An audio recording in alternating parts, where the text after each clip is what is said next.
তো বেসিক পাইথনের আজকে এই মডিউলে আমরা দেখবো হচ্ছে পুরো ভিডিওতে এখন পর্যন্ত যা শিখলাম বেসিক পাইথন সেগুলোর একটা পুরো একটা সামারি। তো সামারি যদি শিখি তো প্রথমে আমরা শিখছি কি প্রিন্ট ফাংশন, অর্থাৎ কোনো কিছু যদি আপনি স্ট্রিং এ যদি আউটপুট দেখাতে চান সেক্ষেত্রে আপনার কি ব্যবহার করব আমরা। যদি কোনো কিছু আপনি আউটপুট দেখাতে পান সেক্ষেত্রে আপনি কি ব্যবহার করতে পারেন যে প্রিন্ট প্রিন্ট লেখার পর আপনি যা লিখবেন আপনার আউটপুটে কি আসবো ঠিক সেটাই আসবো।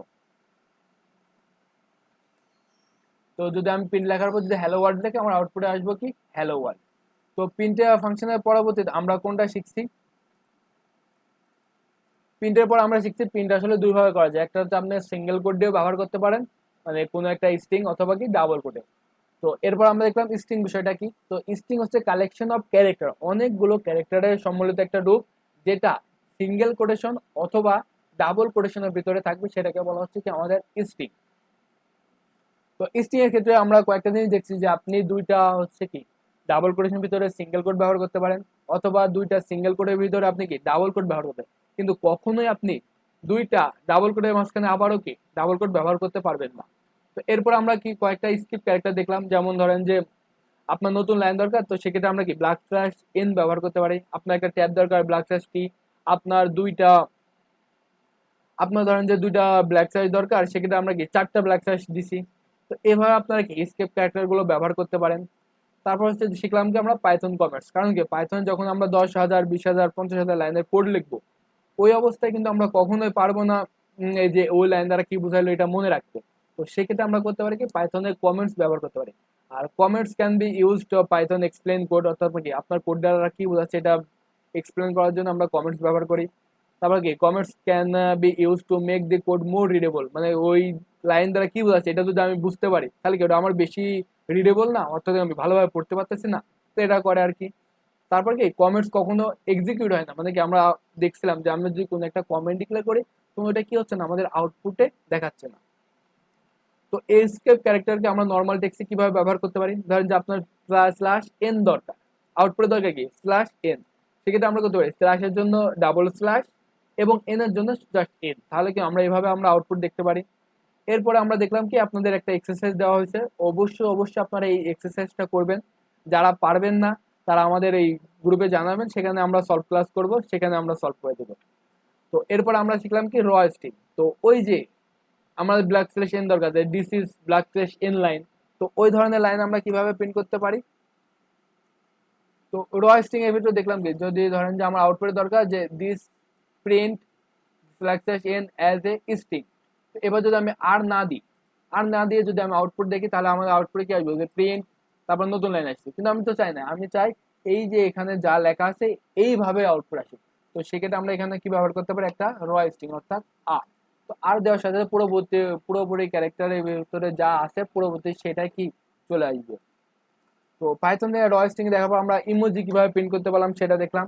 তো ইমোজি যদি আপনি প্রিন্ট করতে চান সেক্ষেত্রে আমরা কি করতে পারি, যে আমাদের কোডটা আছে কোডটা কপি করতে পারি, প্লাস সাইনের জায়গায় আপনারা তিনটা শূন্য দিবেন এবং ইউ এর আগে একটা ব্ল্যাক স্পেস, তাহলে আপনারা দেখতে পাবেন কি আমাদের একটা যে ওই কোডের ভিত্তিতে যে ইমোজি আছে সেটা কি আসবে আমাদের আউটপুটে আসবে।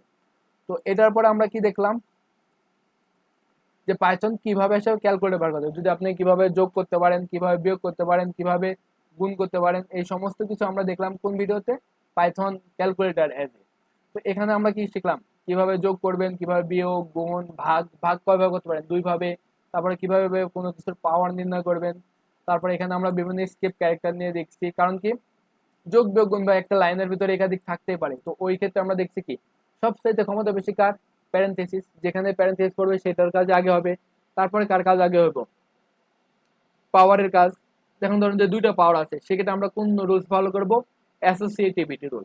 অ্যাসোসিয়েটিভ রুল এক্সপোনেন্টের ক্ষেত্রে কি রাইট থেকে লেফট, মানে আমরা রাইট হ্যান্ডের কাজটা আগে করবো তারপরে কি লেফটে। তারপর আমরা দেখলাম গুণের ভাগের, তারপর যোগ বিয়োগ। তো এগুলো দেখার পর আমরা দেখলাম কি ভেরিয়েবল কি, ভেরিয়েবলের বিষয়টা কি কোনো একটা নাম যার অধীনে আমরা যে কোনো কি করতে পারি ডাটা রাখতে পারি। আর তারপর যখনই আমরা ওই নাম ধরে ডাক দেবো আমাদের ওই ভিতরে ওই নামের অধীনে যে সকল ডাটা আছে ওটা কি চলে আসবে আমাদের আউটপুটে চলে আসবে। আর ভেরিয়েবল নেমস এর ক্ষেত্রে আমরা কয়েকটা রুলস ফলো করছি। প্রথম রুল কি, ভেরিয়েবলের নাম কখনো কি হতে পারবে না, নাম্বার হতে পারবে না। ভেরিয়েবলের নাম কখনো কোনো একটা নাম্বার হতে পারবে না। তারপর ভেরিয়েবল নাম শুধুমাত্র আন্ডারস্কোর এবং লেটারে হবে। ভেরিয়েবল নাম কখনো পাইথনের কিওয়ার্ড হতে পারে না। তো আজকের ভিডিওতে আমি যে সকল টপিক দিয়ে দেখাচ্ছি আপনারা পুরোপুরি নিজের থেকে প্র্যাকটিস করবেন। আর যেহেতু আপনাদের এটা আজকে বেসিকের একদম প্রথম ভিডিও, সেই হিসাবে আপনাদের এখানে যে এক্সারসাইজ দেওয়া আছে সেটা আপনারা ট্রাই করবেন, কারণ ইউজার থেকে ইনপুট নিয়ে আমরা ভবিষ্যতে দেখব সামনের ভিডিওতে, তখন আমরা জানবো যে কিভাবে ইনপুট নেয়, তখন আপনার বিভিন্ন প্রবলেম সলভ করতে হবে। আপাতত আমি এই ভিডিওতে কয়েকটি এক্সারসাইজ দিয়েছি, সেগুলো আপনারা করবেন। যেমন ধরেন যে এখানে ক্যালকুলেটার, এই যে কিভাবে প্রিসিডেন্স এবং অ্যাসোসিয়েটিভ রুলস কাজ করতেছে খাতায় লিখবেন, লিখে লিখে দেখবেন যে আপনার রুলসের সাথে পাইথনের রুলস মিলতেছে কিনা। আপনি যত প্র্যাকটিস করবেন এই বিষয়টা তত বেশি ক্লিয়ার হবে। কারণ কি, ভবিষ্যতে আপনি একটা লাইনের ভিতরে ধরেন যে আমি এবার দিলাম এরকম যে 5 গুণ 8 - 9, তারপরে গুণ 2, তারপরে হচ্ছে পাওয়ার 2, এই যে বিশাল একটা লাইন। যদি এবার যদি আউটপুটে দেখেন, পাইথন কিন্তু আপনাকে ঠিকভাবে একটা আউটপুট দিবে, অনেক বড় একটা আউটপুট দিচ্ছে। তো আপনারা ছোট ছোট ভাবে নেবেন যে 2 পাওয়ার 3 ভাগ 8 যোগ 9, তারপর ধরেন যে দিলেন হচ্ছে আপনার চলো গুণ 5। এটা দেওয়ার পর আপনার আউটপুট কি আসছে? তো আপনার আউটপুট নর্মালি ভাবে আসতে হচ্ছে কত আমাদের 46.0। এইভাবে আউটপুট আসবে, কিন্তু কিভাবে আসলো আপনি খাতায় করবেন, খাতায় যত বেশি প্র্যাকটিস করবেন তত শিখতে পারবেন। তো আজকের এই ভিডিও এ পর্যন্তই। সবাই পুরো মডিউলটা আশা করি উপভোগ করছেন, এবং কোথাও কোনো সমস্যা হলে আমাকে জানাবেন, আমরা সেগুলো সলভ করে দেব। তো এই ভিডিও এ পর্যন্তই। ধন্যবাদ সবাইকে। আশা করি সবাই শিখতে পারতেছেন। বেশি বেশি প্র্যাকটিস করবেন। আসসালামু আলাইকুম।